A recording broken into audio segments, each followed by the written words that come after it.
Alright, स्वागत है class में आप सभी का। एंड ओके, अभी थोड़ा सा वेट कर लेते हैं, 1 मिनट। हाय लीना, वेलकम वेलकम।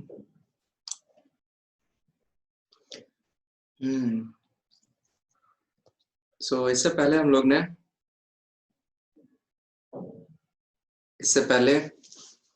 हम लोग ने कल बात कर ली थी कि क्या क्या बातें हैं अपने इंडिया से रिलेटेड। इंडिया के जितने भी इम्पोर्टेंट डेटा थे, फैक्ट थे, वो मैंने आप लोगों के साथ डिस्कस कर लिया था। लास्ट में मैंने बोला था नेशनल पॉपुलेशन पॉलिसी के लिए 2000, उसकी जो इम्पोर्टेंट पॉइंट्स हैं वो लिख लीजिएगा, नोट डाउन कर लीजिएगा अपने नोट्स में, उसके जॉटिंग्स बना लीजिएगा। नेशनल पॉपुलेशन 2000, उसको हेड जो कमेटी थी, जिसको मतलब हेड किया था जिन्होंने, MS स्वामीनाथन थे। ठीक है, सो देख लेते हैं कि आप में से कितने लोगों ने किया है। हम उसको आगे जाके अपनी तरीके से इनपुट कराएंगे, बट अभी आप लोग उसको अपने नोट्स में लिख लीजिएगा। ठीक है, अभी पहले हम और भी चीजें करा दें, उसके बाद वो कराएंगे। बट ध्यान रखिए कि नेशनल पॉपुलेशन पॉलिसी भी आपने करनी है। हो गया, चलो बढ़िया। आया पढ़ला। ऑलराइट, ठीक है, लेट्स गेट स्टार्टेड।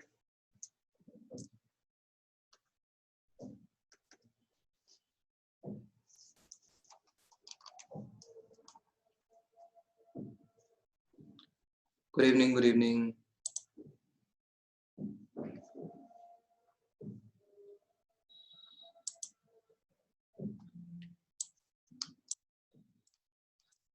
सो कल हम लोग ने क्या क्या चीजें देख ली थी, एक बार क्विक रिवीजन। कल हम लोग ने देखा था इंडिया का क्या क्या इंपॉर्टेंट फैक्ट है, डेटा है, और साथ ही साथ भारत में कितने फेज हुए। भारत में कितने फेज हुए, कितने फेज इन द सेंस कि कौन से पीरियड में क्या क्या रहा। जैसे हम लोग ने डेमोग्राफिक ट्रांजिशन थ्योरी देखी थी, सेम उसी आधार पे, उसी बेसिस पे हम लोग ने यहाँ पे देखा कि टाइम के साथ वेरिएशन क्या रहा और स्पेस के साथ वेरिएशन। टेम्पोरल वेरिएशन में हम लोग ने देखा था पीरियड ऑफ स्टैग्नेंट पॉपुलेशन 1901 से 1921, वर्ल्ड वॉर, एपिडेमिक्स, पॉवर्टी, माल न्यूट्रिशन, हंगर, ये सारे फैक्टर देख लिए थे। चूंकि डेथ रेट ज्यादा था और बर्थ रेट भी ज्यादा था। इसके बाद हम लोग ने पीरियड ऑफ स्टेडी ग्रोथ देखा था 1921 से 51 तक, और देखा था किस तरीके से यहाँ पे बर्थ रेट ज्यादा है लेकिन डेथ रेट कम हो रहा था। इसके बाद हम लोग ने देखा rapid high growth, birth rate ज्यादा रहा, डेथ रेट और भी ज्यादा कम होने लग गया 1951-81 में। इसके बाद देखा period of high growth with definite science of slowing down. तो बर्थ रेट स्टिल काफी कंट्री से कंपैरिजन में अपना ज्यादा है, बट एक उम्मीद जगी हुई है रिसेंट डेटा से कि अब धीरे धीरे हमारा पॉपुलेशन ग्रोथ रेट कम हो रहा है। सो 1981 से 2001 के बीच में। अच्छा, यहीं पे हम लोग ने देख लिया था कि 1921 में नेगेटिव ग्रोथ रेट दर्ज हुई थी। नेगेटिव ग्रोथ रेट का क्या मतलब है कि डेथ रेट ज्यादा हो गई थी बर्थ रेट से, राइट। और वो हम लोग ने देखा था कि नेगेटिव में 0.31 चला गया, -0.31 चला गया, नेगेटिव ग्रोथ रेट चला गया था, डेथ रेट ज्यादा हो गई थी। तो ये सारी बातें थी, इसीलिए हम लोग ने उसको ईयर और डेमोग्राफिक डिवाइड बोला था। उसके बाद हम लोग ने स्पेशियल वेरिएशन में बातें करी थी कि स्पेस के साथ जो अपना डेटा है, जो फैक्ट है पॉपुलेशन का, किस तरीके से वेरी करता है। तो ये सब हो गया था। रीजंस बता दिए थे ग्रोथ रेट क्यों, क्या कारण है। और मैंने बोला था कि पॉपुलेशन पॉलिसी 2000 के कुछ इंपॉर्टेंट पॉइंट्स आप लोग लिख लीजिएगा, उसकी कुछ जॉटिंग्स लिख लीजिएगा कि क्या क्या है।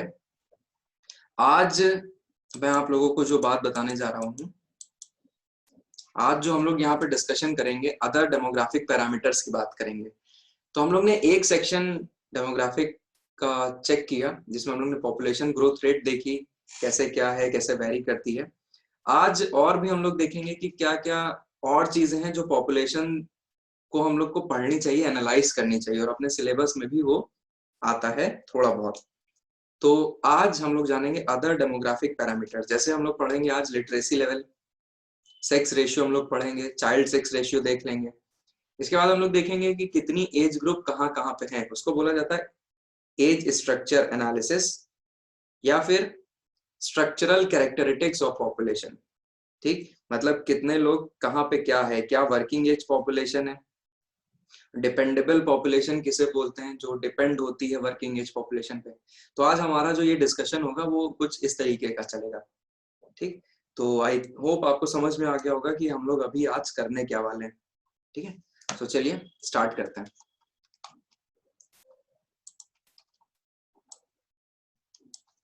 हेडिंग डालिए, heading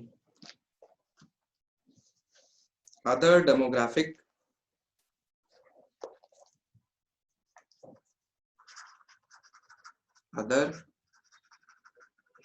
demographics parameters of India, parameters of India। प्रणाम अनुज, प्रणाम। सो जस्ट स्टार्ट किया है अभी, इससे पहले रिवीजन हो रहा था पहले का, ठीक। Other demographics parameters of India, ये हेडिंग डालिए नए पेज पे। इसमें अपने को क्या पढ़ना है? Literacy, literacy, sex ratio, age structure, age structure और डिपेंडेंसी रेशियो, ये हम लोग पढ़ेंगे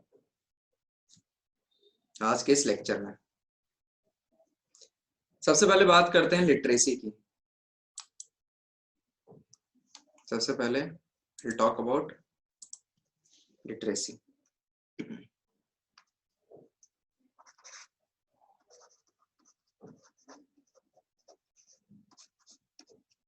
लिटरेसी की बात करी जाए, ये लिटरेसी यहाँ पे लिटरेसी रेट कर लो, लिटरेसी रेट। लिटरेसी, लिटरेसी का क्या मतलब है? The ability to read and write, ये सबसे crude definition. The ability to read and write, सबसे क्रूड डेफिनेशन। अब ये कैसे पता चलती है कि ये कैसे हम लोग जाने कि लिटरेसी का क्या स्तर चल रहा है? तो इसको नापने के कई इंडिकेटर्स हैं, देयर आर वेरियस इंडिकेटर्स। ये कैसे आप देख सकते हो? So there are various indicators.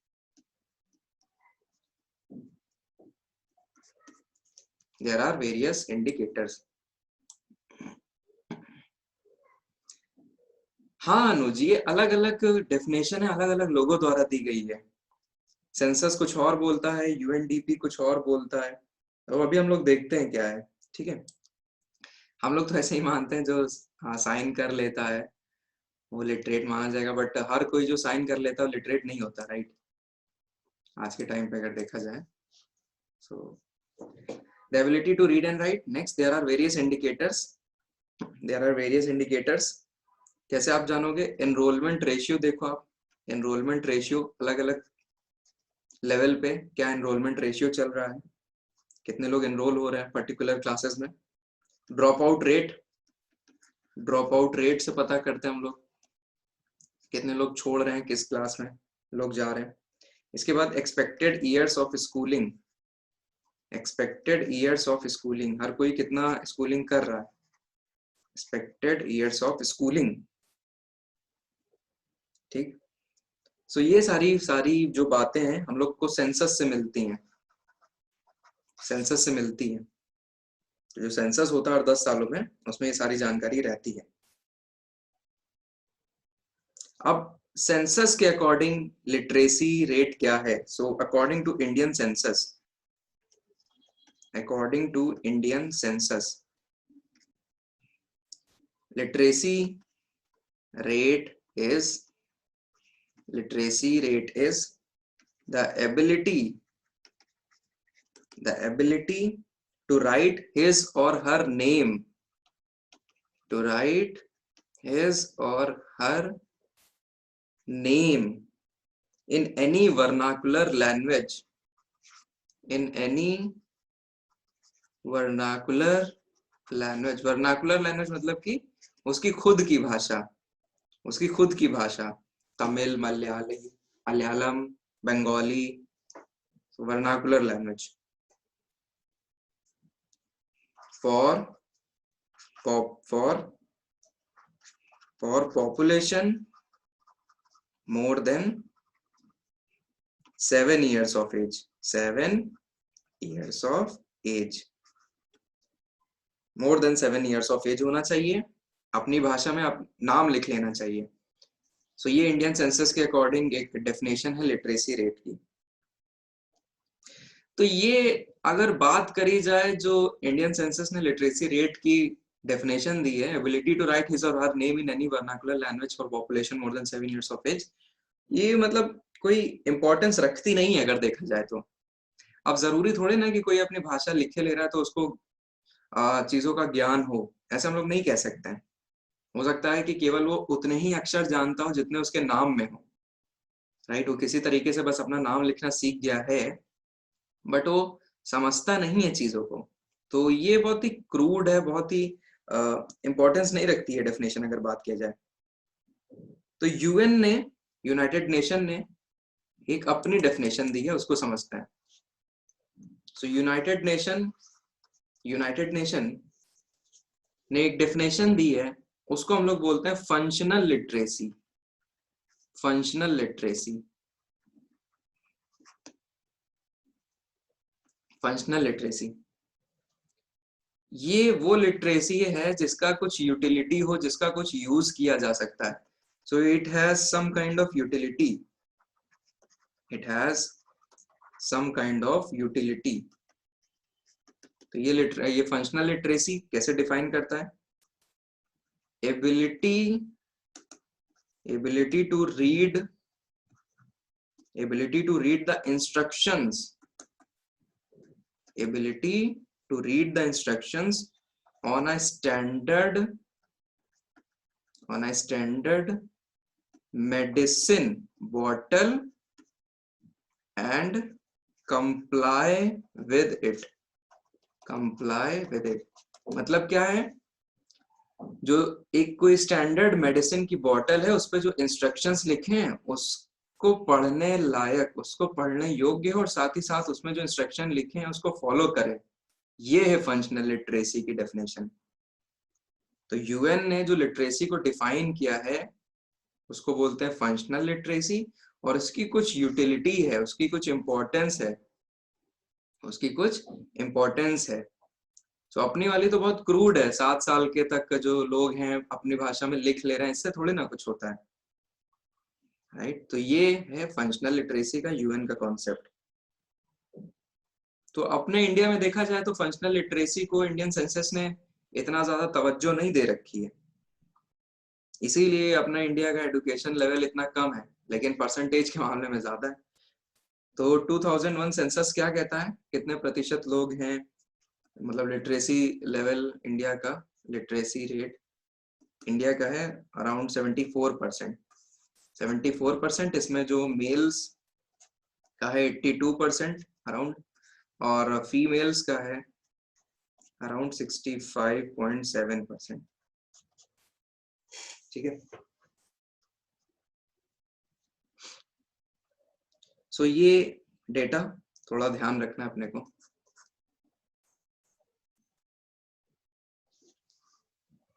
लिख लिया सबने? डन।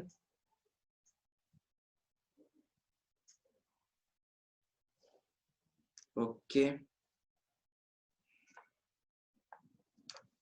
ठीक है, बढ़िया।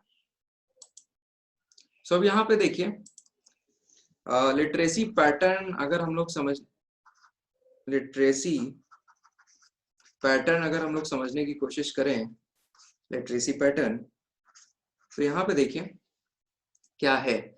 लिटरेसी पैटर्न में हमें नॉर्थ साउथ डिवाइड देखने को मिलता है। साउथ के जो स्टेट्स हैं उसमें लिटरेसी पैटर्न ज्यादा है, तो यहाँ पे ये हो गया, मतलब साउथ इंडिया में लिटरेसी का लेवल ज्यादा है in comparison to northern states. इसके बाद हम लोग ये भी कह सकते हैं कि अर्बन एरियाज में लिटरेसी लेवल ज्यादा है, राइट। अर्बन एरियाज में लिटरेसी लेवल ज्यादा है। फिर हम लोग क्या कह सकते हैं कि ट्राइबल रीजन है जो भारत के, ट्राइबल रीजन्स हैं जो भारत के, तो इसको हम लोग 2 पार्ट्स में डिवाइड करेंगे। ट्राइबल रीजन जो नॉर्थ ईस्ट के हैं, वहां पे लिटरेसी लेवल ज्यादा है। क्यों ज्यादा है, इसके पीछे कहानी ये है कि आपको पता होना चाहिए, यहाँ पे मिशनरी चैरिटीज बड़े पैमाने पे काम करती हैं।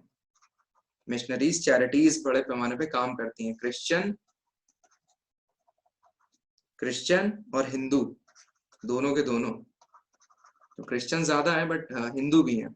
जैसे आपने नाम सुना होगा स्वामी दयानंद सरस्वती का, तो ये तो बहुत पहले से वहां पे मतलब चल रहा है। स्वामी दयानंद सरस्वती का जो डीएवी मूवमेंट रहा है, तो नॉर्थ ईस्ट में भी इनका काफी है, खासकर अरुणाचल प्रदेश में। तो ये एजुकेशन को प्रसारित करते हैं वहां पे। ठीक है, क्रिश्चियन मिशनरीज का जो बोलबाला है जहाँ पे ज्यादा मिजोरम और नागालैंड में, मिजोरम और नागालैंड लिटरेसी लेवल ठीक ठाक है। इसके बाद अगर बात करें tribal regions, tribal regions of central India, tribal regions of central India.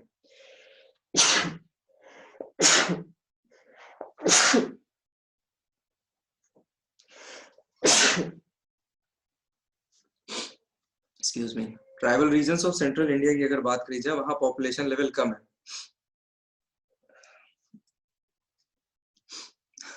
Thank you.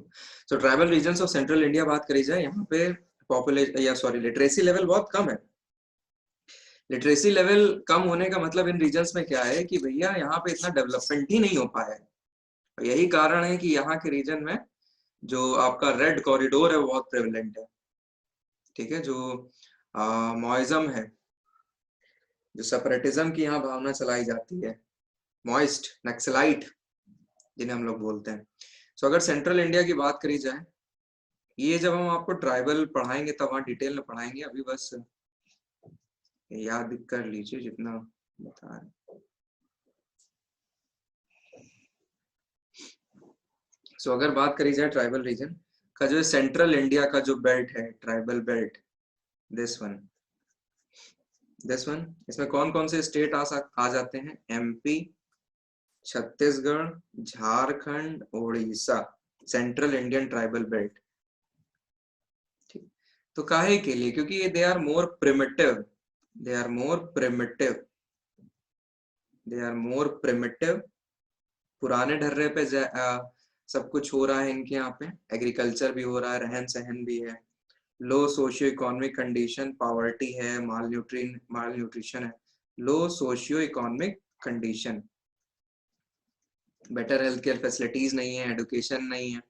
तो सारी चीजें यहाँ पे प्रॉब्लम है। ये हम लोग और ज्यादा डिटेल में तब पढ़ेंगे जब ट्राइबल रीजन्स की पॉपुलेशन पे देखेंगे। बहरहाल ये this covers your literacy rate, functional literacy, ये सब हो गया, इतना काफी है। अभी हम बुक में मार्क करा देंगे। सो ये आपके नोट्स प्रॉपर। सो लिटरेसी के बाद हम लोग ने क्या लिखा है? Sex ratio. सेक्स रेशियो पे बात होगी। तो अगर आपसे पैटर्न पूछा जाए लिटरेसी का ना, तो यही सब बातें लिखनी है आपको, समझ रहे हो ना? लिटरेसी पैटर्न इंडिया का अगर पूछा जाए तो यही सब लिखना है, यही सब लिखना है। हाँ, आपकी बातों में यही सब आना चाहिए। चलिए नेक्स्ट सेकंड लिखिए, sex ratio.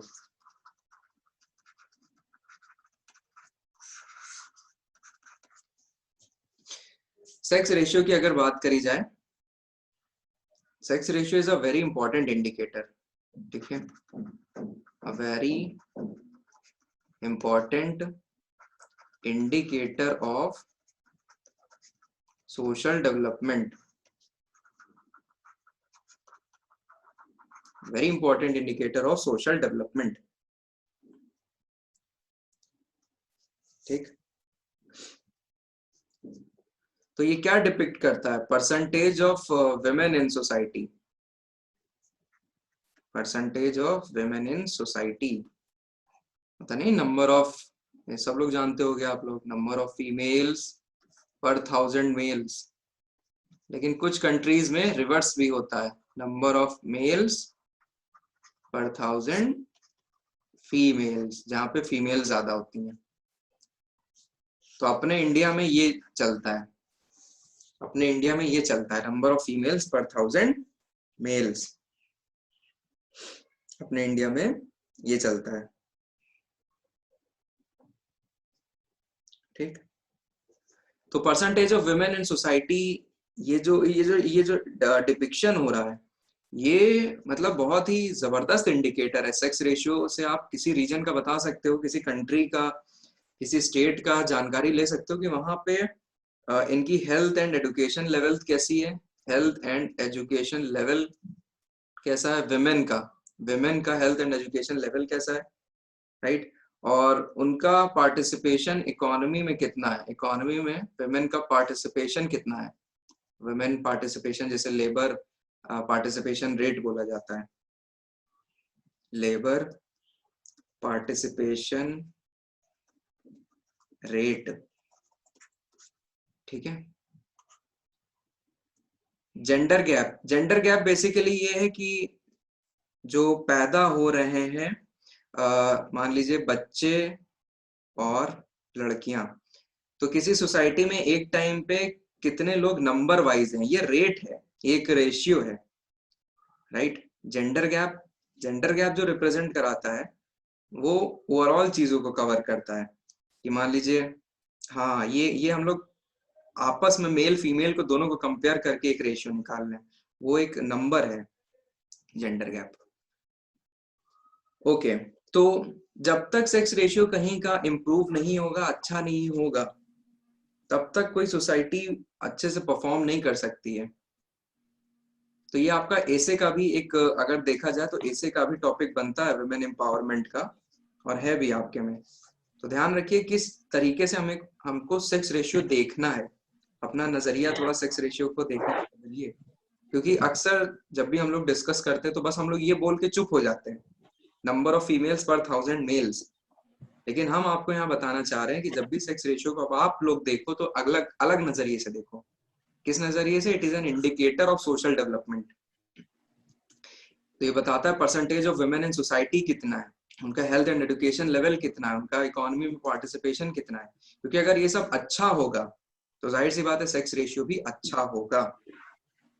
For example countries like south Korea, countries like China, countries like Singapore, Malaysia, US, UK, ये सब ने, अगर आप लोग इनकी इकोनॉमी में देखोगे अच्छा खासा पार्टिसिपेशन है विमेन का भी, राइट, अच्छा खासा पार्टिसिपेशन है विमेन का भी। चलिए एक जरा डेटा एक बात लिखिए, if all other conditions are same, if all other conditions are same, मतलब कि if there is no discrimination, if there is no discrimination, then natural sex ratio पता है कितना होता है? then natural sex ratio, बताइए लड़कियां ज्यादा होती हैं कि लड़के ज्यादा होते हैं? आप लोग बताओ, गर्ल्स या बॉयज नेचुरली ज्यादा कौन होता है?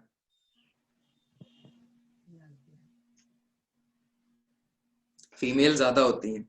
नेचुरल सेक्स रेशियो आपका 130 से 150 होता है पर 1000 मेल्स।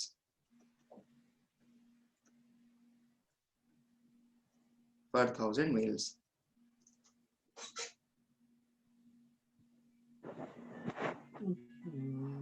ध्यान रखिएगा, नेचुरल सेक्स रेशियो है। if other conditions are same, if there is no discrimination, then natural sex ratio will be 1030 1050। नहीं, इंडिया का सेक्स रेशियो की अगर बात करी जाए कितना है सेंसस 2011 के अकॉर्डिंग? कट गया। 940। अरे कंपनी का ही होगा। 940 फीमेल्स पर 1000 होगा उनका मेल्स। तो फिर आ जाएगा। तो ये जो मैंने यहाँ पे लिखाया था आप लोगों को ना, कहीं कहीं पे उसको ओके कहीं कहीं पे नंबर ऑफ मेल्स पर 1000 फीमेल्स भी लेते हैं। सो ये ज्यादातर यूरोपियन कंट्रीज में, ज्यादातर यूरोपियन कंट्रीज में ये रेशियो चलता है। रशिया में भी यही चलता है। यूरोपियन कंट्रीज इन रशिया लिख लीजिए। तो सेक्स रेशियो अपना कैसे ट्रेंड में रहा है, तो अगर एक टेबल बनाना चाहो बना लो। यहाँ एक तरफ है ईयर, यहाँ है सेक्स रेशियो। सो 1991 में अपना सेक्स रेशियो था 927, फिर 2001 में ये रहा 933, फिर 2011 के सेंसस में 940। इम्प्रूवमेंट देखने को मिल रहा है, but still by and large ये सही नहीं है, ये सही नहीं है। तो है क्या इन इंडिया, क्यों ऐसा क्यों है कि सेक्स रेशियो ऐसा है, स्क्यूड है? सो कारण बहुत है, बार बार वही पॉइंट्स रिपीट होंगे। पैट्रियार्की, ओके ओके ओके, कौन अनुज, दिस वन की और ऊपर?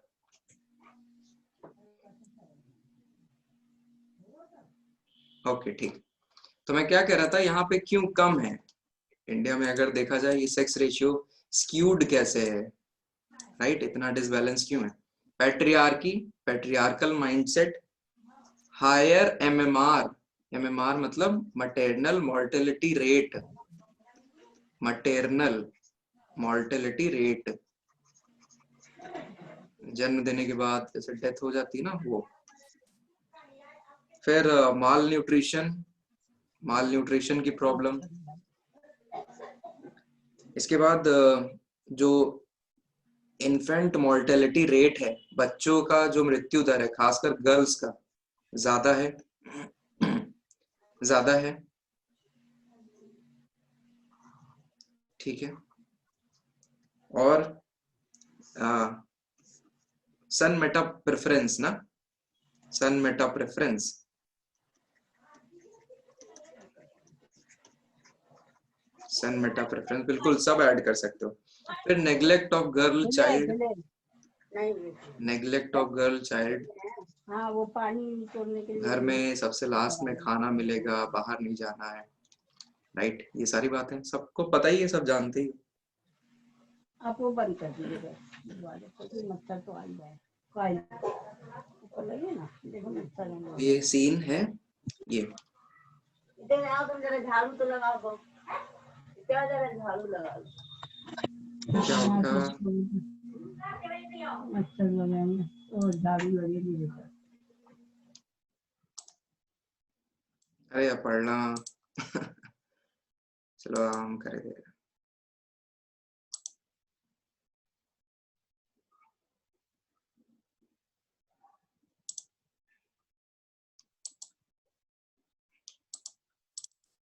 पढ़ना,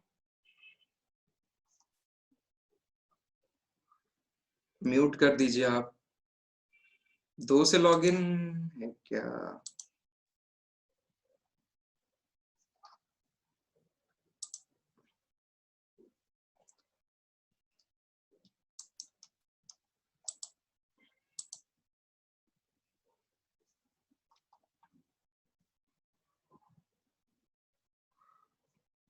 ओके ठीक है, ओके ठीक है, चलिए। तो आई थिंक दिस पोर्शन आपको समझ में आ गया, ये पोर्शन आपको समझ में आ गया। तो ठीक है, अब सेक्स रेशियो का, अब ये जो सेक्स रेशियो है इसको हम लोग ले जाएंगे चाइल्ड सेक्स रेशियो पे, ठीक है? और उसको, उस पैटर्न को समझने की कोशिश करते हैं। So child sex ratio, child sex ratio. तो जब चाइल्ड सेक्स रेशियो की हम लोग बात करेंगे तो यहाँ पे age group 0 to 5 years consider करते हैं हम लोग, 0 to 5 ईयर्स कंपेयर करते हैं। वही फॉर्मूला वही रहेगा, नंबर ऑफ फीमेल्स पर 1000 मेल्स, बस ये बच्चों के टर्म में रहेगा, राइट? तो यहाँ पे एक ट्रेंड मैं आप लोग को बताना चाहता हूँ, इसको ध्यान दीजिएगा, इसको ध्यान दीजिएगा। 1961 में ये था अराउंड 976 बच्चियां होती थी पर मेल बेबीज में। फिर ये कुछ इस तरीके से ग्राफ गया और ये आज के टाइम पे है 914। बहुत ही खराब चाइल्ड सेक्स रेशियो है इंडिया का। इंडिया का अगर ट्रेंड देखोगे चाइल्ड सेक्स रेशियो का, बहुत ही ज्यादा खराब है, 914। So see, child sex ratio has declined alarmingly, has declined alarmingly, बहुत ही खतरनाक तरीके से जो है इसने डिक्लाइन किया है. No state has favorable, no state has favorable child sex ratio. Even south के भी स्टेट्स इसमें मार खाते हैं. Even Kerala, even Tamil Nadu, even Andhra Pradesh, even north eastern states with better educational level, literacy level, have adverse child sex ratio,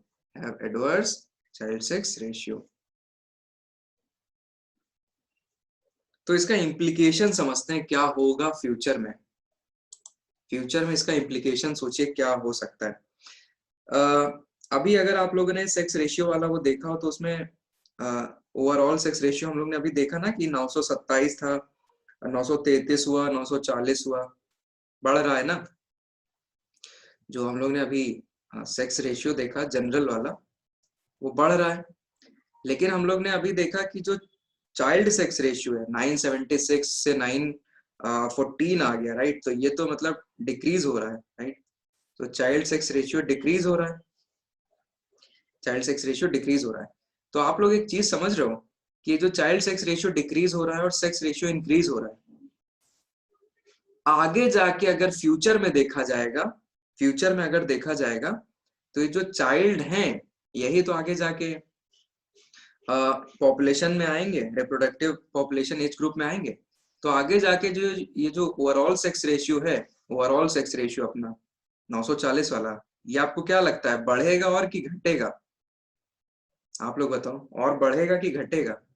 हाँ, drastically decrease होगा ये drastically, क्योंकि यही लड़कियां कम आ रही है ना, यहीं पे लड़कियां कम आ रही हैं. आप चाइल्ड सेक्स रेशियो से ये चीज को आपको पकड़ना पड़ेगा, आपको पकड़नी पड़ेगी कि अब क्या हो रहा है. जब वहीं पे बच्चियां नहीं इतनी आ रही हैं तो आगे जाके फिर यहाँ पे क्या ऐड ऑन होंगी. तो इन फ्यूचर ये सब देखिए, आप बात जीएस में भी इसको लिख सकते हो.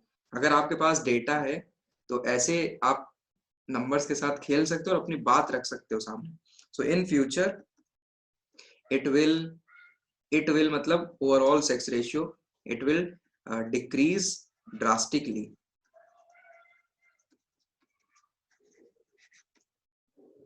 इसका कॉन्सिक्वेंस क्या हो सकता है? इसका कॉन्सिक्वेंस क्या होगा? सोशल स्टेटस ऑफ विमेन बहुत गिरेगा. इसके बाद ह्यूमन ट्रैफिकिंग बढ़ेगी. जैसे अभी भी हरियाणा में होता है सेक्स स्लेव्स. हरियाणा के कुछ गांव है जहां पे लड़कियां ही नहीं है, तो बिहार बंगाल से खरीदी जाती हैं लड़कियां. ह्यूमन ट्रैफिकिंग का पार्ट है. 5 भाई हैं, 4 भाई हैं, एक लड़की से उन सबकी शादी करा देते हैं. तो वो उनको प्रॉपर राइट्स थोड़ी ना, कुछ एज अ सेक्स स्लेव काम करती हैं. तो ये हरियाणा में अभी भी कई जगह पे होता है. इसको बोलते हैं पारो कल्चर हरियाणा का. पारो कल्चर इसे बोला जाता है. सो ट्राइबल एरियाज से लड़कियां उठाई जाती हैं, लाई जाती हैं, ह्यूमन ट्रैफिकिंग का पार्ट है. तो ये सब चीजें हैं. बहरहाल, so that take cares of your literacy rate and sex ratio. अब एज स्ट्रक्चर पे बात करेंगे, बट उससे पहले ओपन योर खुल्लर उठाइए. Khullar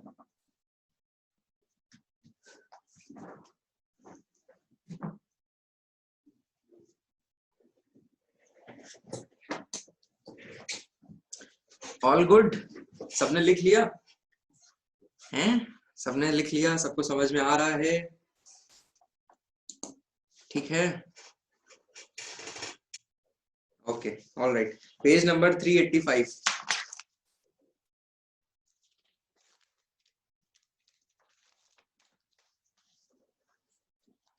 page number 385, chapter number is population composition.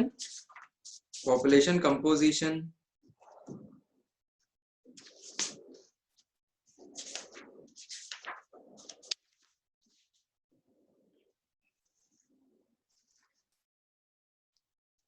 Chapter number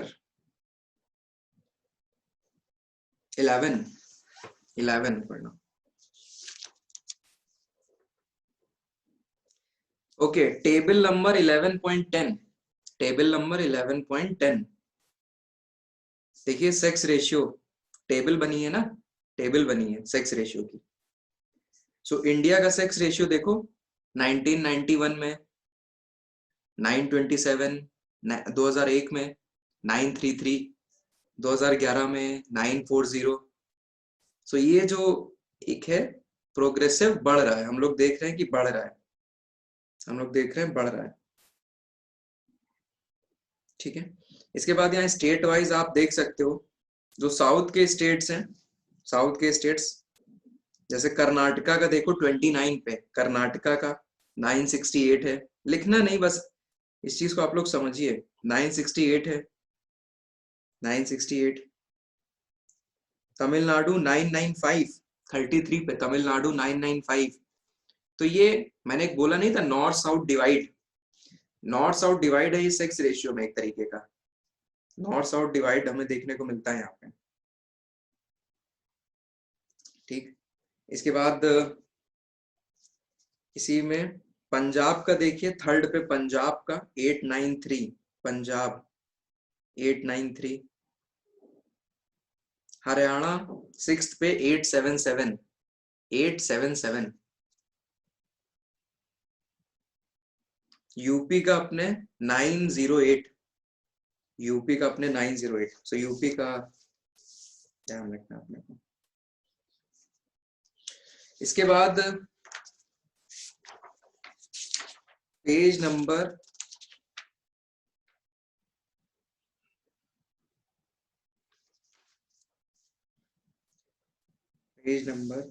382 पे आइए जरा। 382 सेक्स कंपोजिशन, एक हेडिंग पढ़ी, एक पैरा है sex composition topic. 382 sex composition, सबको मिल गया, सबको मिल गया ना? पेज नंबर 382, टॉपिक है सेक्स कंपोजिशन। ठीक है, चलिए। सो यहाँ पे देखिए, sex composition is of the human population is one of the basic demographic characteristics which is extremely vital for any meaningful demographic analysis. Changes in sex composition largely reflect the underlying socio-economic and cultural pattern of society. It is an important social indicator.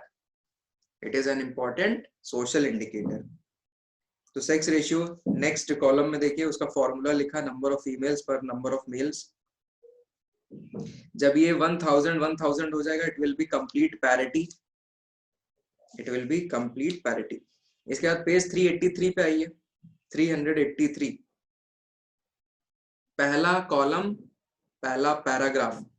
Sex ratio in India substantially low as compare to Russia.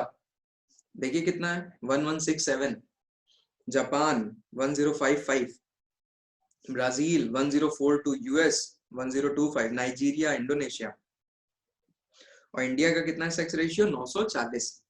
उसके ऊपर देखिए graph बना है ना, figure 11.6 sex ratio in India from 1901 से 2000। कहाँ 972 हुआ करता था अपना, 972 1901 में 972 हुआ करता था, उसके बाद कैसे गिरा। इसके बाद इसी पेज पे देखिए, following are some important factors responsible for low and declining sex ratio.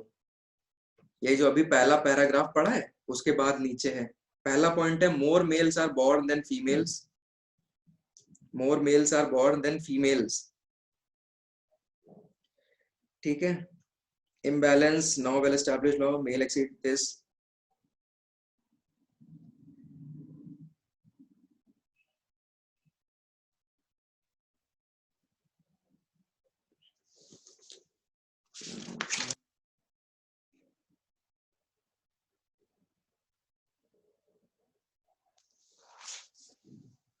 ठीक है, कोई वो नहीं है। आई थिंक मैंने फीमेल्स का लिखा है हुआ है यहाँ पे, more males are born than females लिखा है। वैसे लड़कियां ही ज्यादा होती हैं। ठीक है, ऐसे कोई बात नहीं है, घबराने की बात नहीं। Second point, males get preferential treatment while females are neglected. ठीक। थर्ड वाला, the practice of female infanticide. ये जो हम लोग ने इन इंडिया करके यहाँ पॉइंट नहीं लिखा था, इन्फेंटिसाइड वाला ऐड कर सकते हो।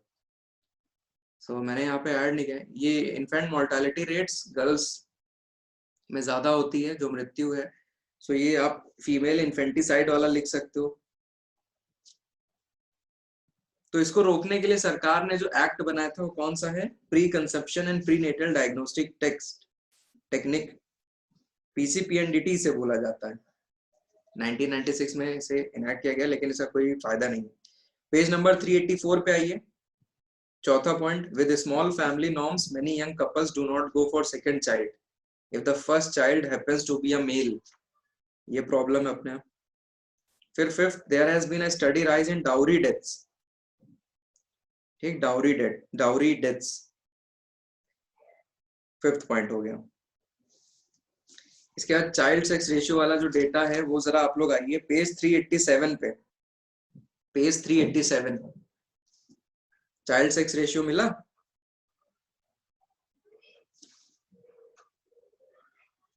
मिल गया ना सबको? सबको सब मिल रहा है ना? कोई किसी का छूट तो नहीं रहा है? कुछ हो तो पूछ लो।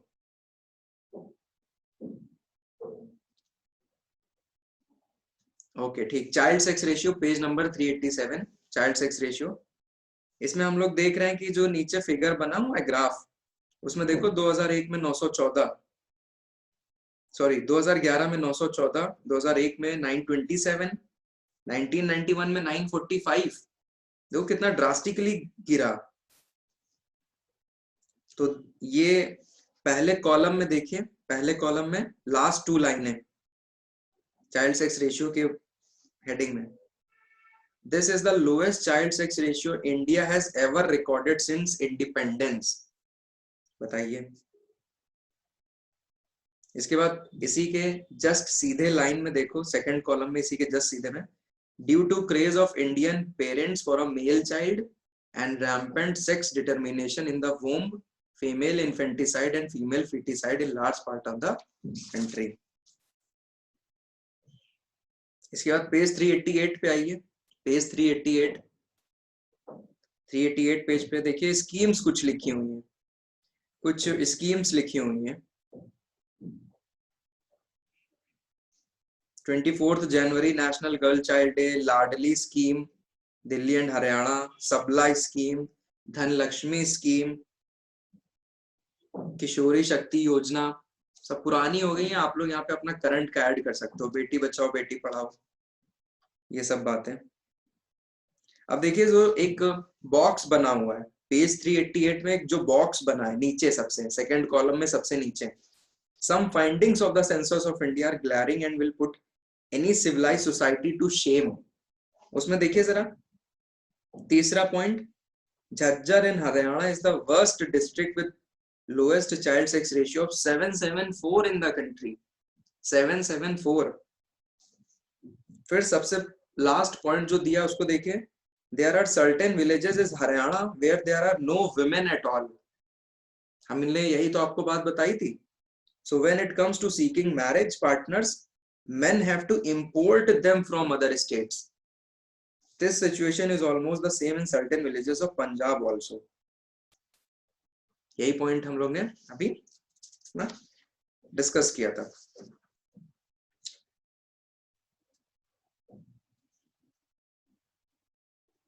ठीक, पेज नंबर 390 पे आइए। 390 लिटरेसी, वहां है literacy, page number 390 literacy, second paragraph, sixth line, according to census of India, फिर इटैलिसाइज्ड में लिखा हुआ है, a person aged 7 and above who can both read and write with understanding in any language is treated as literate। ये modify करी है, modification है। इससे पहले देखिए इससे पहले हम लोग इसको मानते थे कि जो अपना नाम लिख सके, ये आगे जाके मॉडिफाई करी गई हुई है। Prior to 19, children below 5 years of age were necessary treated as illiterates. इसके बाद देखिए, इसके बाद एक फॉर्मूला लिखा है, क्रूड लिटरेसी रेट क्या होती है, इफेक्टिव लिटरेसी रेट क्या होती है। Crude literacy rate number of literate percent upon total, तो इससे एक नंबर पता चलता है। इफेक्टिव कितने लोग प्रॉपरली वहां पे उस पॉपुलेशन में पढ़ रहे हैं, तो हम लोग 7 साल और उससे ऊपर मान के चलते हैं, तो 7 साल अपना एक थ्रेशोल्ड है इंडिया के लिए। ओके, इसके बाद देखिए literacy rate trends 391 page, second column last वाला, लिटरेसी रेट ट्रेंड्स। तो देखिए 74% इफेक्टिव लिटरेसी रेट इंडिया का 2001 सेंसस के अकॉर्डिंग, मेल और फीमेल्स का 82.14, 65.46। ये डेटा हो गया, ये डेटा हो गया, ठीक है। ओके, ठीक है, इतना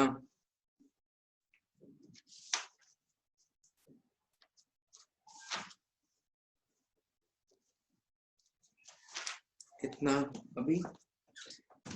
चलो, तो आई होप आप लोगों ने बुक में मार्क कर लिया होगा। अब जो लेक्चर के स्टार्टिंग में हम लोग ने बात करी थी, literacy, this we have done, sex ratio, this we have done, now we are going to discuss age structure. Age structure, ठीक है, एज स्ट्रक्चर और डिपेंडेंसी रेशियो आराम से जल्दी से हो जाएगा, कोई दिक्कत नहीं है। तो कल ऑफ रख दें, हम कल ऑफ कर दें, कल ऑफ कर दें। जितना पढ़ाया है एक हफ्ते में आप लोग रिवाइज कर लीजिए, मैटर, बुक रीडिंग कर लो, रेफरेंस जो है पढ़ लो।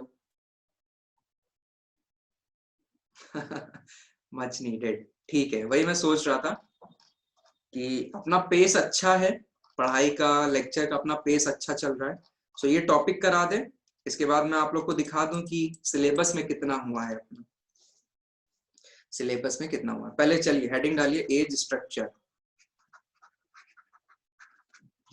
As structure. सो तीसरा है एज स्ट्रक्चर में मतलब क्या है, अलग अलग एज में इंडिया में कितने % लोग रह रहे हैं। तो सबसे पहली तो ये जानकारी, इंडिया में कितने, किस एज ग्रुप के लोग कहाँ पे रह रहे हैं, तो वो जब आपके पास जानकारी होगी तब ज्यादा आप इस चीज को समझ पाओगे, तो इससे आप कुछ निकाल पाओगे, इससे कुछ आप डिड्यूस कर पाओगे। तो पहले जरा लिखिए, it is the study of, it is the study of pattern of population, pattern of population in different group, in different group, ठीक।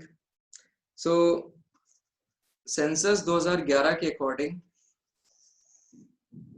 सेंसस 2011 के according less than 15 years of age India में कितने हैं, 35%, 35%। 15 to 65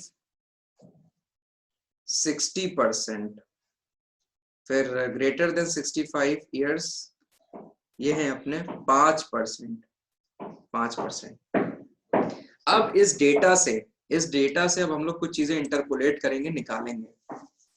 इस data से हम लोग क्या क्या निकालेंगे, बहुत ध्यान से समझिए। By knowing this data we can predict, by knowing this data we can predict what, we can predict future population growth, future population growth, future fertility, दोनों एक ही बात है। Also it tells about the, it tells about the, exactly, बिल्कुल, it tells about the economic prospect, it tells about the economic prospect, economic opportunities, prospects. क्योंकि जो ये जो second वाला क्लास है ना, मतलब 15 to 65 का, जो 15 to 65 का एज ग्रुप है, यही क्या है आपकी, यही है आपकी वर्किंग पॉपुलेशन, यही आपकी वर्किंग पॉपुलेशन सेंसस के अकॉर्डिंग। हाँ, यंग इंडिया। सो यही आपका लेबर फोर्स, लेबर फोर्स। इसके बाद और इससे क्या डिड्यूस कर सकते हैं हम लोग, health concerns for ageing population. आज 5% है, आगे जाके 8% होगा, 15% होगा। तो health concerns for ageing population, इनसे कैसे फिर कैसे अपना वो बनाया जाए, पॉलिसी बनाई जाए, राइट। इसके बाद एक फॉर्मूला लिख लो, डिपेंडेंसी रेशियो। डिपेंडेंसी रेशियो ये क्या होता है, it is the percentage of young population, it is the percentage of young population and children plus percentage of old population upon percentage of adult population, percentage of adult population, percentage of young population and children, मतलब समझे, 0 से 15 वाले, मतलब 15 से कम, 0 to less than 15, और old age population जो अपनी तीसरी कैटेगरी थी, मोर देन 65 वाली, और नीचे कौन रहेगा, 15 से 65 वाले। ये बोला जाता है dependency ratio, it is known as dependency ratio. So what this dependency ratio tells us, what does this dependency ratio tells us, it is an indicator, it is an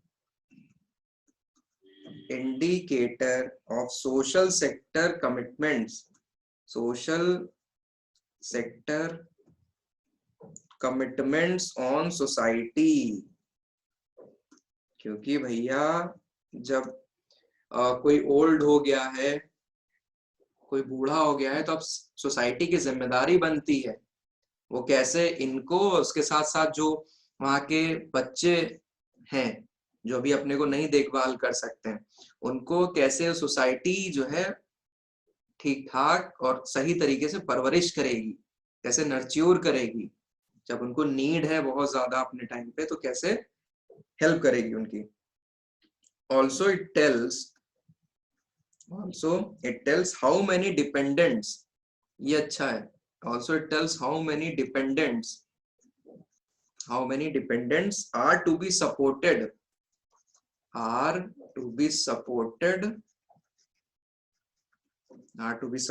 by working class कितना लोगों को, कितने dependents को support कर सकता है। तो जो वर्किंग क्लास है यही टैक्स पेइंग है, यही रेवेन्यू जनरेटिंग पॉपुलेशन है, राइट। तो यही है जिनको सबको देखना है, ठीक, ये बात हो गई।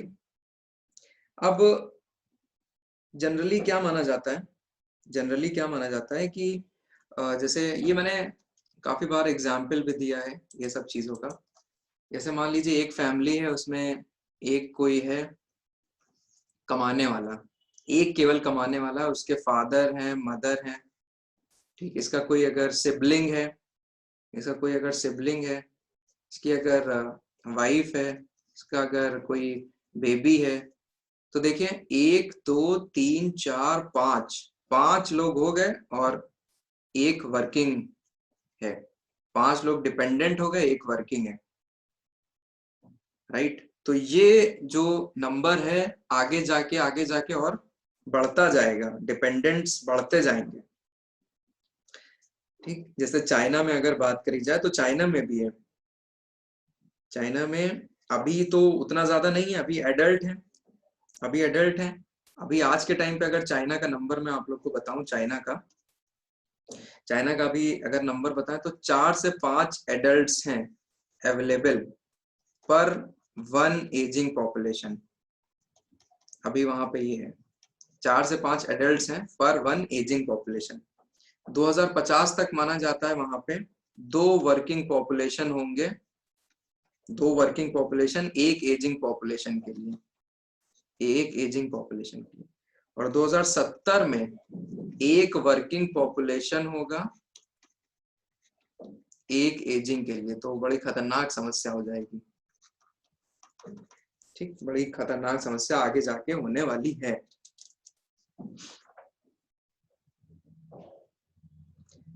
तो भारत के पास एक विंडो है, एक अपॉर्चुनिटी है, जिसे हम लोग डेमोग्राफिक डिविडेंड बोलते हैं। काफी बार क्लास में भी मैंने बताया है, भारत के पास एक विंडो, एक अपॉर्चुनिटी है डेमोग्राफिक डिविडेंड की। ठीक, तो थोड़ा सा इस पे शॉर्ट नोट जल्दी से लिख लो।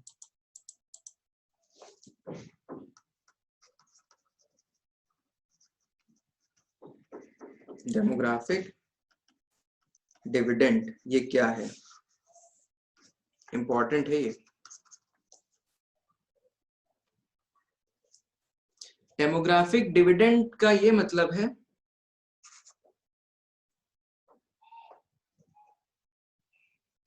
अनुज more than 65, ageing population more than 65। हाँ, सो डेमोग्राफिक डिविडेंड, डिविडेंड मतलब होता है कि आपने कोई पैसा मान लीजिए कोई इन्वेस्ट किया और आगे जाके उस पर कितना लाभ मिल रहा है, तो वो लाभ जो होता है उसको डिविडेंड बोलते हैं। जो आपको गेन हो रहा है लेकिन आगे जाके फ्यूचर में, तो dividend is actually future anticipated gain. आपने एंटिसिपेट किया है कि फ्यूचर में आपको गेन होगा, तो डिविडेंड होता है। सो पहली बार this concept was used in the 10th 5-year plan. India के 5-year प्लान्स होते हैं ना, तो 10th 5-year प्लान में इसको इस्तेमाल किया गया था पहली बार ये शब्द। तो इसको जरा लिख लीजिए कुछ बात। It is N indicative of, it is N indicative of economic prospects, economic prospects arising out of higher birth rates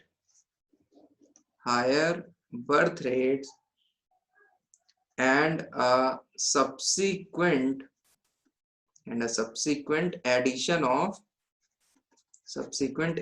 of working age group,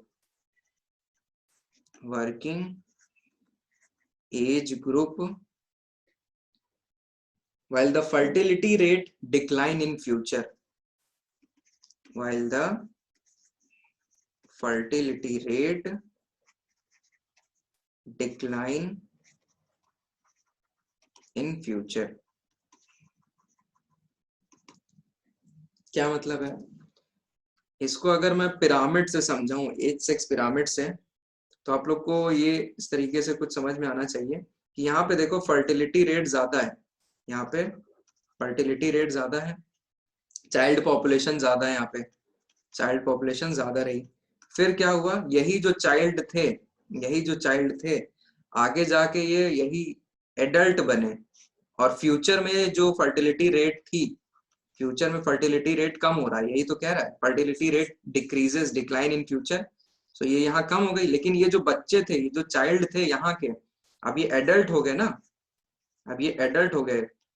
वाला लेक्चर याद आ रहा है जहां मैंने बैरल शेप्ड ये बताया था, बैरल शेप्ड पिरामिड था, ये वैसी सिचुएशन है बैरल शेप, जहां पे जो बच्चे थे वो अब आगे जाके एडल्ट हो गए और फर्टिलिटी रेट कम हो गया, तो बैरल शेप हो गया।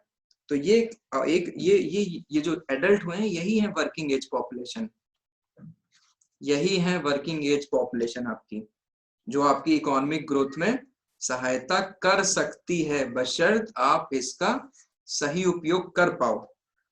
तो demographic dividend is actually a possibility So थोड़ा और लिख लो.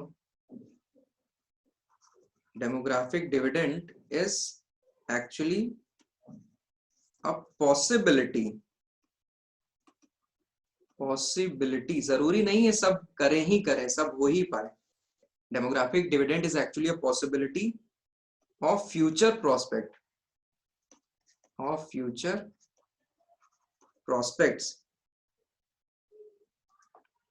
future prospects and advantages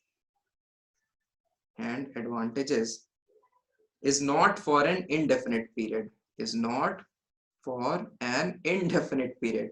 कोई indefinite period के लिए नहीं है. So it is actually a possibility of future prospects and advantages is not for an indefinite period. There's a window of 10 to 15 years. There is a window of 15 to 20 years. क्योंकि इसके बाद अपनी ageing population भी बढ़ने लगेगी ना, अपनी जो डिपेंडेबल पॉपुलेशन है वो भी बढ़ने लग जाएगी. अब ये एडल्ट वाले उधर शिफ्ट होने लग जाएंगे. सो अब ज्यादा कंट्रीब्यूट थोड़े ना कर पाएंगे और फर्टिलिटी रेट भी कम हो रहा है. So this is actually a window of 15 to 20 years within which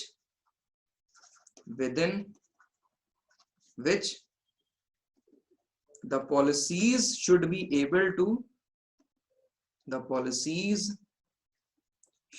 be able to utilize the numbers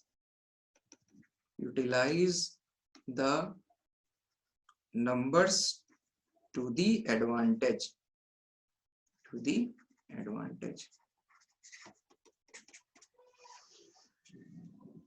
ये है आपका short notes demographic dividend pay.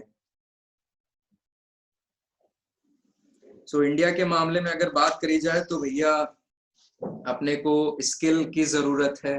हाँ, else it will prove to be a demographic disaster. बिल्कुल ये शब्द note कर लीजिएगा. Else it will be a demographic disaster अगर यूटिलाइज नहीं कर पाए. तो इंडिया में स्किलिंग की जरूरत है, education literacy level, proper training की जरूरत है. ये सारी बातें स्किल इंडिया मिशन, ये स्किल इंडिया मिशन भी लिख सकते हो. तो करंट अफेयर जो यहाँ जोड़ना चाहो आप लोग जोड़ सकते हो. It is up to you how you enrich these notes. It is up to you how you people enrich these notes. Okay, so ठीक है. अरे प्रतीक तुम आ गए थे. अरे वीडियो बंद कर दो. तुम आ गए थे, दिखा ही नहीं. ठीक है, चलिए. आई होप कि आपको जितना हमने समझाया समझ में आया होगा. अब जरा आप लोग अपना सिलेबस निकालिए. आप लोग सब लोग जरा अपना सिलेबस निकालिए. सिलेबस का प्रिंट आउट निकलवा लीजिएगा, ठीक है. इसीलिए हमने सबको पर्सनली मैसेज कर दिया था उस चीज को कि सिलेबस अपने हाथों में रखना. सब लोग जरा देखिए जो पहला वाला है पेपर वन का सेक्शन बी ह्यूमन ज्योग्राफी. उसमें 7th यूनिट जो मैंने ह्यूमन ज्योग्राफी लिखा हुआ है, ह्यूमन ज्योग्राफी, उसमें जरा आप लोग देखिए growth and distribution of population, demographic transition. मिल गया ना सबको? Growth and distribution of population, demographic transition.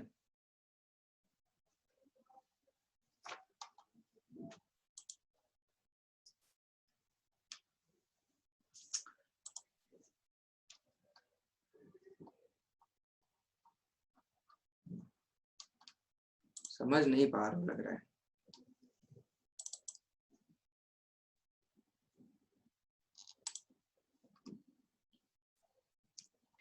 ठीक ठीक है. ठीक है.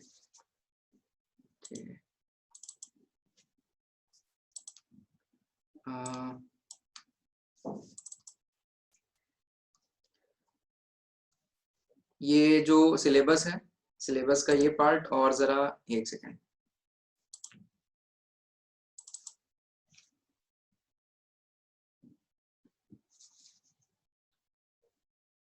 ओके, सी अब आप लोग को दिख जाएगा.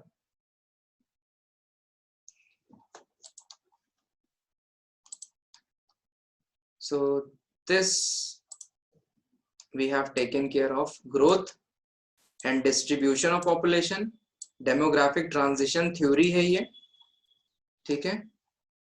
इसके बाद पेपर 2 में आइए। पेपर 2 में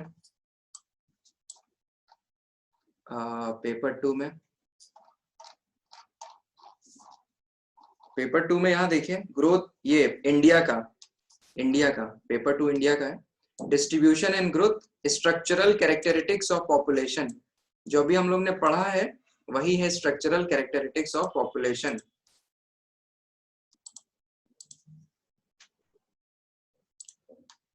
राइट, सो इतनी चीजें हम लोग की पॉपुलेशन की हो गई। इतना ये बचा है, इसको मैं करा दूंगा कंटेम्परेरी पॉपुलेशन प्रॉब्लम, इसको मैं करा दूंगा, ठीक है। सब लोग उस पे नजर रखिएगा, सिलेबस पे क्या चल रहा है, कितना हो रहा है, ठीक है। सबको समझ में आ गया?